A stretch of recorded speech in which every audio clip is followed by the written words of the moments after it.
నరహత్య చెయ్యవద్దు. నరహత్య చెయ్యువాడు విమర్శకు లోనగును.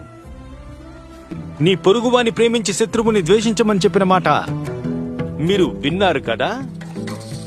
కాని నేను మీతో చెప్పినదేమనగా, మీ శత్రువులను ప్రేమించుడి.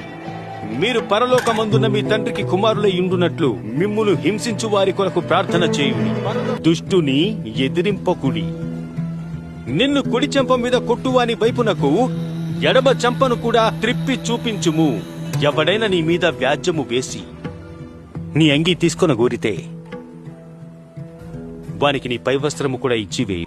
కావున నీవు బలిపీఠము నొద్ద అర్పణము నర్పించుచుండగా నీ మీద నీ సహోదరునికి విరోధమేమైనా కలదని నీకు జ్ఞాపకం వచ్చిన ఎడల అక్కడ బలిపీఠము నెదుటనే నీ అర్పణము విడిచిపెట్టి మొదట వెళ్లి నీ సహోదరునితో సమాధానపడుము.